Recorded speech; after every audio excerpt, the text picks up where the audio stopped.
Welcome in, everyone, to another Ask Tyler with questions from my patrons and answers here on the YouTube. Let's go. First one, realistic expectations for Jerome Ford. He has Tennessee, Baltimore, and then a bye. Is this our sell high moment? Unfortunately, I don't think so. I think that sell high moment closed when they signed Kareem Hunt. Too many people believe that Hunt is the starter. I don't think so. I think Ford's going to start, but I don't think you're going to be able to sell him high anymore. If anything, I think he's kind of a buy low right now. I also want to thank this LML 417 for asking all of these questions. He asked him about half of the questions for today's show. And I also want to remind you, if you're here, to like, comment, and subscribe to help support the YouTube channel, and to check out the Patreon at patreon.com/fantasyadvice in order to ask questions for future shows. But I appreciate everyone who's here. Let's move on to the next one. What do you make of Bigsby and Achane? Tank Bigsby and Devon Achane. Should we be holding on to them in redraft? They've both been huge disappointments. Tank Bigsby has 7 carries for 13 yards on the season and fumbled. The idea that he's going to overtake Travis Etienne, that's off the table. That's not going to happen. Achane has done even less, but he has more opportunity. Raheem Mostert is not the kind of obstacle that Travis Etienne is. Coaches want to get him more involved with Salvon Ahmed's injury. In redraft, it's hard to give up on running backs with upside, so I'd like to hold on to them both. If I had to choose, I'd rather keep Achane because Achane has a path to being the starter without an injury. There is a world in which he overtakes Raheem Mostert. I think there's no world in which Tank Bigsby overtakes Travis Etienne unless Travis Etienne gets hurt. Now, if you're here in the Premier chat, you can ask some questions and I'll answer them while I'm there in chat. But otherwise, let's move on to the next one.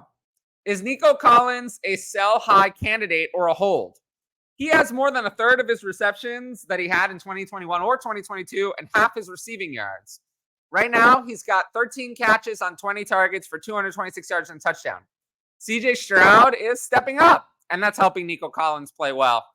I think he's the real deal as the Texans wide receiver 1 right now. However, in Dynasty, I don't think that Nico Collins is really good enough to carry a wide receiver 1 role for a good offense. He's not.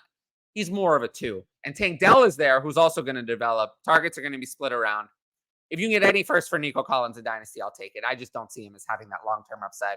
Maybe even 2 seconds. If you can buy him for 1 second, I'd do it. But given the deals I've seen, I'd say he's more of a sell-high candidate than a buy-low. Certainly because he's not low. The next question, another Dynasty one. What are some realistic expectations for Diontae Johnson when he returns? Is he a buy, sell, or hold right now in redraft and Dynasty? I think in Dynasty, he blew it. He's already 27. The quarterback is bad. I mean, Kenny Pickett is not it. He has 3 catches for 48 yards and 6 targets, and now he's hurt. I think George Pickens is the wide receiver 1 there in Dynasty managers' eyes, and possibly for the Steelers in real life. He played very well this last week with Johnson out. I don't think Diontae Johnson ever gets his Dynasty value back. So here's what I would do. In Dynasty, I would wait until the point he's going to come back. If you sell him when he's going to come back. If you sell him when he's hurt, you're going to take an even bigger loss. Wait until the point that he's going to come back, so week 6, and then sell him before you see any more. When I think there'll be some optimism for him at that stage, I would like to get out. If you can get out for a good offer now, I'd take it.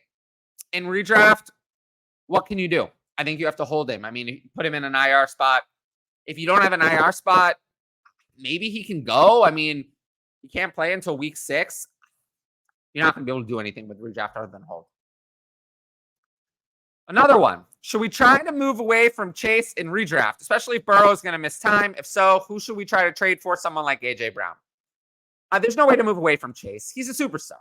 I have 0 concerns with him or his play. Burrow, I think, is going to miss this week's game, but I don't think he's going to miss more than this week's game. I think he's going to miss 1 game. I'm sticking with Chase. I have my own concerns with A.J. Brown, that he's inconsistent. Jalen Hurts runs a run heavier offense than Joe Burrow. I don't want to move Chase for A.J. Brown. I'm not doing that in any universe.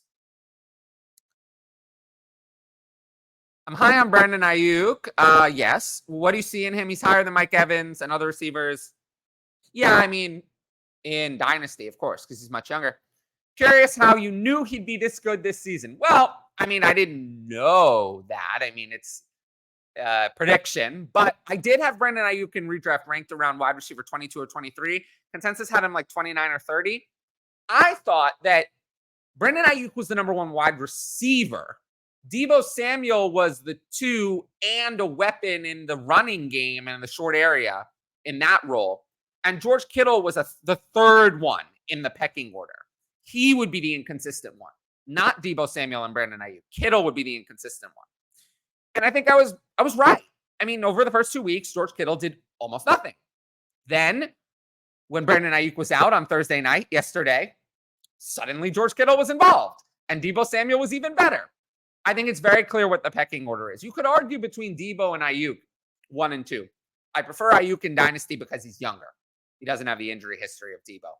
2.5 years younger. So just for that reason, I prefer Aiyuk in Dynasty, even if Deebo might have a little more upside. But it was basically just that I saw them both ahead of Kittle, who I had lower. But as I always said, in this offense, Aiyuk, Deebo, and Kittle are all great. When one of them is out, the other two are absolute all-stars. Kittle's should be a top 3 tight end, and Aiyuk or Deebo, whichever one is in, is a top 12 receiver when one is out. So we learned that this week. Will Kendre Miller keep moving up your rankings as Williams news updates? That's Jamaal Williams, who's not going to play this week. Or is he locked in around 40 because of Tony and Taysom? The problem with Kendre Miller, who I like long-term and I liked coming in, is how can we trust a rookie who's been hurt forever? I mean, he's been hurt since July, on and off. In his first ever game, I can't start him. In redraft, I do like him long-term if Jamaal Williams misses multiple weeks, but I have Kendre Miller right now at RB 38. I think Taysom Hill will be involved as a change of pace. Tony Jones will see some time. But I do like him. I think Kendre Miller can lock down, with Jamaal Williams out, the backup job to Alvin Kamara. And Alvin Kamara is 28. He's aging. Kendre Miller is someone I would hold on to in redraft.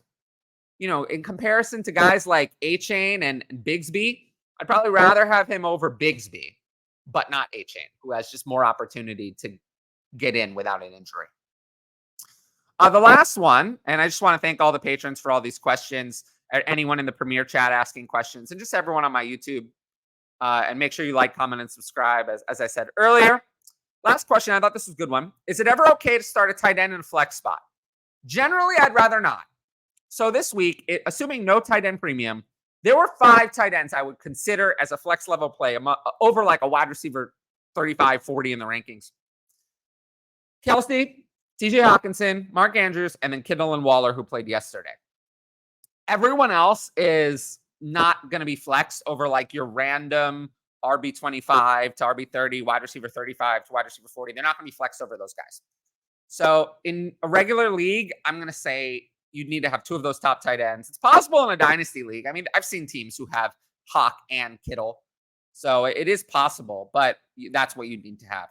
In tight end premium, though, the added PPR gives them a higher floor than the other players. Someone like Sam Laporta, who gets a lot of volume, or Evan Ingram, who has volume in the passing offense there, they could be flex-worthy in a tight end premium, but not a regular league. Well, quick show today, but I wanted to get it out. So we had plenty of time to watch it before the Sunday games. And thanks, everyone, for watching. Make sure to sign up for the Patreon to ask future questions on future shows. Patreon.com/fantasyadvice. Make sure to like, comment, and subscribe. And also hit that notifications bell so you can be notified about all my future content. And keep checking out the shorts. I'm doing a lot of those, trying to have fun on the channel. So make sure to check those out if you like them. Until next time, I'll see you all later.